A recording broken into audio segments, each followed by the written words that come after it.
అందరికీ నమస్కారం. TG TET క్లాసెస్‌లో భాగంగా ఈరోజు మనం చూడబోయే టాపిక్ సంజ్ఞానాత్మక వికాసం దృక్పథాలు. ఇందులో భాగంగా వైగాట్స్‌కి సంజ్ఞానాత్మక సిద్ధాంతం.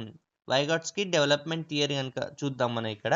ఈ సిద్ధాంతాన్ని సంజ్ఞానాత్మక వికాస సాంస్కృతిక చారిత్రక దృక్పథం అని లేదా సామాజిక సాంస్కృతిక దృక్పథం అని అంటారు. సో, ఈ పాయింట్స్ కూడా మనం గుర్తుంచుకోవాలి ఇక్కడ. వైగాట్స్‌కి కాగ్నిటివ్ డెవలప్‌మెంట్ థియరీ. సో, ఇక్కడ ఇతని ప్రకారం భాషా వికాసంలో 3 ప్రధాన అంశాలుంటాయి. సో, ఈ 3 ప్రధాన అంశాలు గూడా ఇంపార్టెంట్ ఇక్కడ. ఇక్కడ మొదటిది ఏంటి అంటే సాంఘిక ప్రసంగం. అంటే సోషల్ స్పీచ్. 2 సంవత్సరాల వయస్సులో పిల్లలు ఇతరులతో మాట్లాడే ప్రయత్నం జేస్తారు. సోషల్ స్పీచ్‌లో అంటే 2 ఇయర్స్ అప్పుడు. ఇయర్స్ గూడా వాళ్ళ ఏజ్ గూడా ఇంపార్టెంట్ ఇక్కడ. ఇతరులతో మాట్లాడే ప్రయత్నం అనేది చేస్తారు 2 సంవత్సరాల వయసులో. దీన్నే మనం సోషల్ స్పీచ్ అంటారు.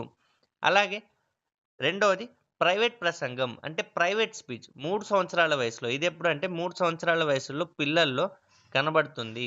భావ ప్రసారం అంతర్గతం అవుతుంది. సో, ప్రైవేట్‌గా ఇక్కడ స్పీచ్ అనేది చేయడం జరుగుతుంది. వాళ్ళది వాళ్ళే మాట్లాడుకోవడం జరుగుతుంది. సో, అలాగే ఇక్కడ మూడోది గనుక మనం జూస్తే నిశ్శబ్ద అంతర్గత ప్రసంగం. అంటే సైలెంట్ ఇన్నర్ స్పీచ్. సో, ఇక్కడ ఏంటంటే అంతర్గతంగానే సైలెంట్‌గా వాళ్ళది వాళ్ళే ఆలోచించడం, మాట్లాడడం అలా జరుగుతుంది. సో, ఈ 3 గూడా సోషల్ స్పీచ్, ప్రైవేట్ స్పీచ్, అలాగే సైలెంట్ ఇన్నర్ స్పీచ్ 7 సంవత్సరాల వయసులో ఉంటుంది. ఈ ఏజ్ ఏ సంవత్సరాల వయసులో ఉంటుందో అడగవచ్చు ఇక్కడ.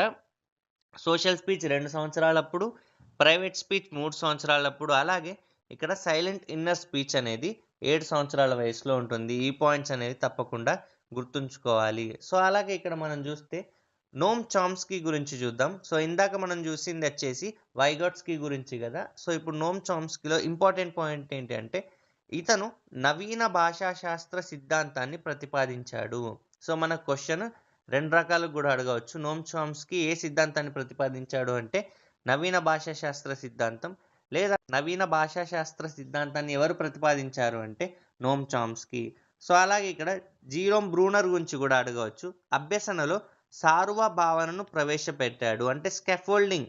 ఓకేనా? స్కాఫోల్డింగ్ అని ఎవరు ప్రవేశపెట్టారు ఈ భావన, ఈ కాన్సెప్ట్‌ని? సారువ అని అంటే జీరోమ్ బ్రూనర్. సో, ఈ విధంగా మనం ఇంపార్టెంట్ పాయింట్స్ అనేది తప్పకుండా గుర్తుంచుకోవాలి. ఎందుకంటే డైరెక్ట్‌గా క్వెషన్స్ అనేది టెట్‌లో అడగవచ్చు కాబట్టి. సో, ఇలా మీరు రాసుకోండి ఇంపార్టెంట్ పాయింట్స్. సో, మనకు రివిజన్ టైమ్‌లో గూడా యూజ్‌ఫుల్ అవుతుంది మనం చదివేటప్పుడు. సో, ఈ క్లాస్ గనుక మీకు నచ్చినట్టయితే తప్పకుండా ఈ వీడియోని ప్రతి ఒక్కరు గూడా లైక్ చేయండి. అలాగే ఇంకా ప్రిపేర్ అయ్యే వారికి షేర్ చేయండి. ఏమైనా డౌట్స్ ఉంటే గూడా కామెంట్ రూపంలో తెలియజేయండి. వంశీ కృష్ణ అకాడమీ ఛానల్‌కి సబ్స్క్రైబ్ చేయండి. So, thanks for watching. Thank you so much.